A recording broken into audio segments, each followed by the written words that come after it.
ኤደን እንግዲህ ስለ ወንጀል ሲያወሩ መንገድ ላይ ቀብ ተደረጉ፣ በሰንሰለት ማለት ነው። በሰንሰለት ተያዙ። ሞገስንም እንግዲህ አቶ ዝና ተከታትሎ ያለበት አስያዘው። በጣም ያሳዝናል። የሞገስ ስቃይ ግን መቼ እንደሚበቃ ባላውቅም ሞገስ ከቀን ወደ ቀን ስቃዩ እየበዛ ነው። እውነት ለመናገር ዝና የሚባል ሰውዬ እንግዲህ ሞገስን አሳስረህ አንተ እዚች ምድር ላይ የምትኖር ይመስልሃል እንዴ ሲል እንግዲህ ጀግናው መድብል እሱንም ከርቸል ያስገባው። ከዛ በኋላ ልንድሜ ጠበቃው በህይወት እንዳለ አውቃለሁ። ለፖሊሶቹ ሁሉንም ነገር ከመናገሬ በፊት ሞገስን ታስወጣለህ ወይስ ለፖሊሶቹ ልናገር? መረጃ አለኝ። ሞገስ ሰውየውን መቶ ጣለው እንጂ አልገደለውም። ስለዚህ ሰውየውን አውቀ በሆነ በክሊኒክ ሳፈነኸው የሞት አስመስለ መኪና ውስጥ አስገባኸው። ከዛ በኋላ ሰውየው ሞቷል ብለህ ቪዲዮ ቀረጽከው ሞገስ የጣለበትን ቦታ።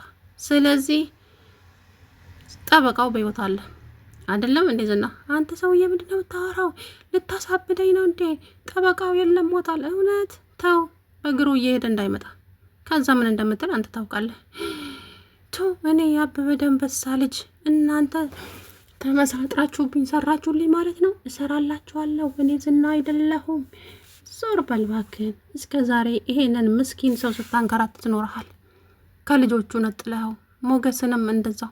ሞገስ ኑሮ መሰለህ እንደ የሚኖረው የዛፍ ላይ እንቅልፍ ነው እኮ እየኖረ ያለው።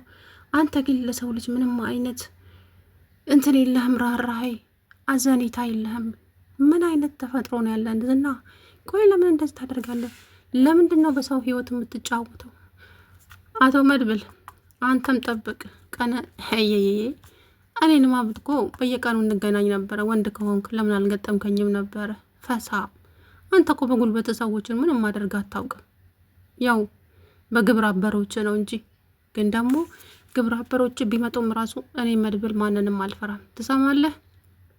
ከዚህ በኋላ አንድ ነገር አደርጋለሁ ብለህ የምታስብ ከሆነ እመነኝ አቶ መድብል ዋጋ ትከፍላለህ አለው። ከዛ በኋላ እንግዲህ እሺ ምንድን ነው አሁን?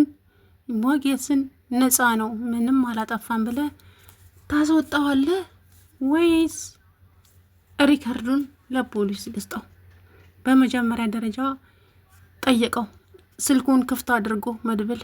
ከዛም ይኸውልህ ለምን መጣ ሲለው ጠይቅ ነው ምነው ችግር አለው እንዴ ብሎ አግባብቶ ቁጭ አለ። ከዛ በኋላ አሁን አንድ ባንድ ትነግረኛለህ ሞገስን ለምን እንደዚህ እንደምታሰቃየው ታውቅ የለ እንዴ? ጠበቃውን ገለው እውነት አለና ከት ብሎ ሳቀ።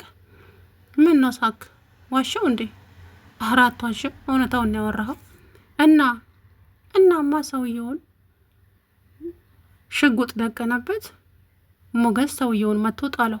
ከዛም ሞተ። እኔ ደግሞ ቪዲዮ ቀረጽኳቸው።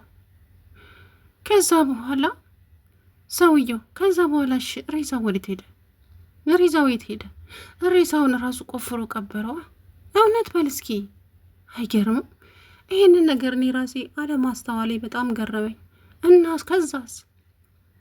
ከዛማ እኔ ምን አውቃለሁ? ልጆቹ ራሱ ተበታትነዋል። ሳይሞት ገና ልጆችን አደራ ብሎኝ ነበር። አደራ ጠበቃ አንተ አደራ ጠባቂ ነህ፣ ጎበዝ ነህ። ከዛ በኋላ አሁን አቶ ዝና ቀልዱን ተውና ወሬህን ተውና ወደ ቁም ነገር እንምጣ። ምንድን ነው? ጠበቃው በህይወት አለ አይደል ሲለው ዝና ከቂጡ ብድግ አለ። ምንድን ነው የምታወራው? አዎ ጠበቃው በህይወት አለ አይደል? እውነታውን ተናገር ሲለው የለም ሞቷል። እውነት በል እስቲ ተው። ቪዲዮ አለ እኔ ጋ እኮ ጠበቃው ማን እንደገደለው ማን እንዳልገደለው እናም ቪዲዮ እኔ ጋ አለ። የምን ቪዲዮ? ቪዲዮ እኔ ጋ ያለው ቪዲዮ ምን መሰለህ አቶ ዝና፣ ትሰማለህ? ጆሮውን ከፍት አድርገህ ስማኝ።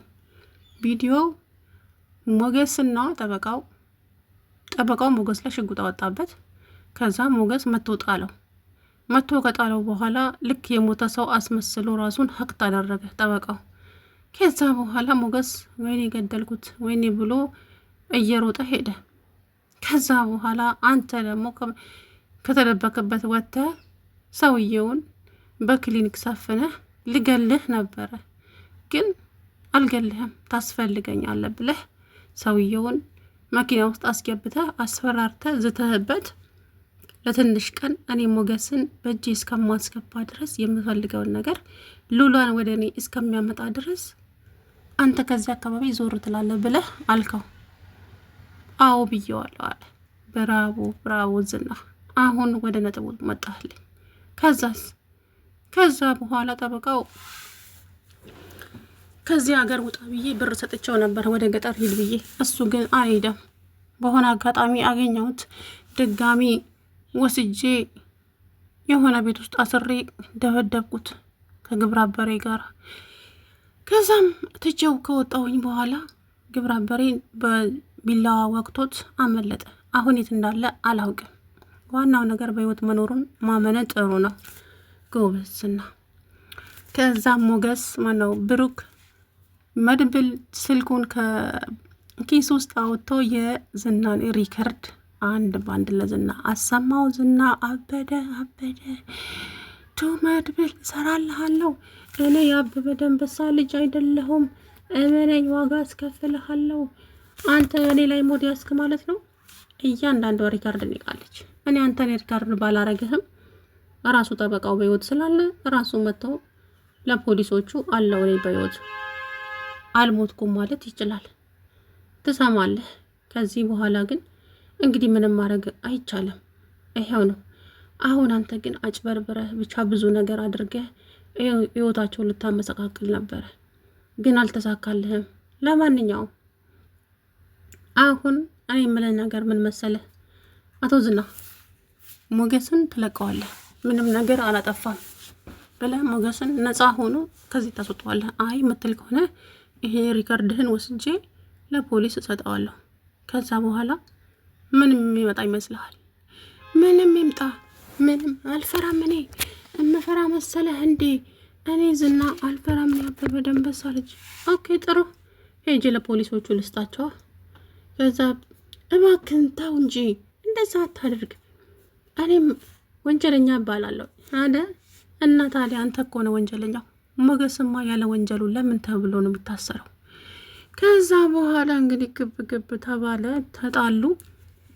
ለማንኛውም አስብበት፣ ተመልሼ እመጣለሁ ብሎ ጥሎት ሄደ። መሀሌትና ኤደንም እንግዲህ ስለ እንትናን ማናት ቅድስትን ስለማስወገድ እያወሩ መንገድ ላይ ስልካቸውን ድንገት የሆነ ሰው ሰማባቸው። ከዛም ፖሊስ መጣና ጥፍንግ ያደረጋቸው፣ ስልክ እያወሩ ሁለቱም። ከዛ ምንድነው ሁለቱም ተደናገጡ። ምን እያወራችሁ ነበር? ምን አወራን? አሁን ምን እያወራችሁ ነበር አንቺና ጓደኛሽ? ከዛኛ ምንም አላወራንም።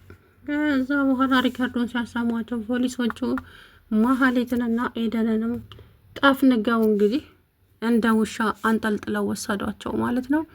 እንግዲህ ሁሉም እስር ቤት ገብቷል። በመሀሌት እንኳን ትታሰር ምንም አይደለም፣ በስራዋ ነው። ግን ሞገስ የእውነት በጣም ነው የሚያሳዝነው። ምንም ከሉላ ጋራ ጥሩ ህይወት እየኖረ አይደለም። በቃ እየሰቀቀ ኑሮ የዛፍ ላይ እንቅልፍ ነው የሚኖሩት።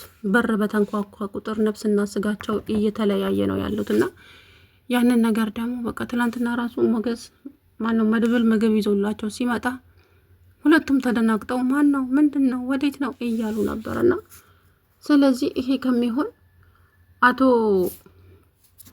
ዝናም ተገቢውን ቅጣት ማግኘት አለብህ። እኔ ከዚህ መውጣት አለብኝ። በጣም ብዙ እኔ የሚጠብቅ ሰው አለ። ምን ወንጀለኞቹ ናቸው? እንትን ምንድን ናቸው? እነኛ ምስኪኖቹ የታገቱ ናቸው አንተን የሚጠብቁ። መቼም አንተን ሰው ነህ ብሎ አንተን ማንም ሰው አይጠብቅህም። ስማ ትሰማለህ? አቶ መድብል አፍላፊ እንድታወራው አልፈቅድልህም። ትሰማኛለህ? እስካሁንም ዝም ያልኩ እንትን ብዬ ነው እንጂ ፈርቼ አይደለም። እውነት አንተ እንዴት ሰው ትፈራለህ? ሰው ትፈራላችሁ እንዴ? እናንተ እኮ ሰው አትፈሩም። ለማንኛውም እያንዳንዱን ያልካትን ነገር እንግዲህ ይኸው አሰምቻለሁ። ተመልሼ እመጣለሁ። አስበህ ጠብቀኝ እና ስመለስ ደግሞ ባዶ እጄን አልመለስም። ሞገስን ይዤ እመለሳለሁ አለው። ከዛ በጣም ደነገጠ። በጣም የሚሆነውን የሚይዝ የሚጨብጠው ነገር ጠፋበት።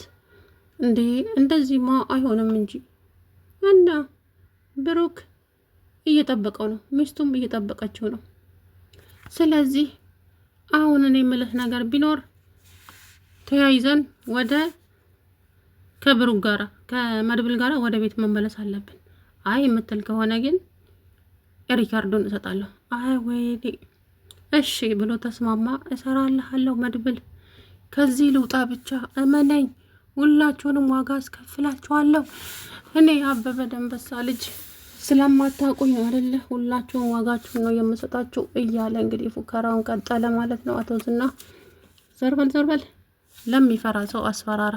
እኔ አንተን አልፈራህም፣ ትሰማለህ? ከዚህ በኋላ የምትፈልገውን ነገር ሁሉ ታደርጋለህ፣ ግን አሁን ሞገስን ትለቅልናለህ አለው። እሺ ብሎ እንግዲህ ሳይወድ በግዱ ተስማማ ማለት ነው። አቶ ዝና ወይ ጉድ፣ እንዴት ደስ እንዳለኝ አትጠይቁኝ እውነት ለመናገር እና ሰላም ውድና የተከበራችሁ የቻናል ቤተሰቦች እንዴት ናችሁ? አለሁ ደህና ነኝ። እንግዲህ በስተመጨረሻ ወይዘሪት ማህሌትና እቺ ማናት ኤደን ተብያውም ከርቸሌ ገብተዋል። ዝናም እንደዛው ሞገስም እንግዲህ ሁላቸውም ከርቸሌ ተሰብስበዋል ማለት ነው በሚያሳዝን ሁኔታ።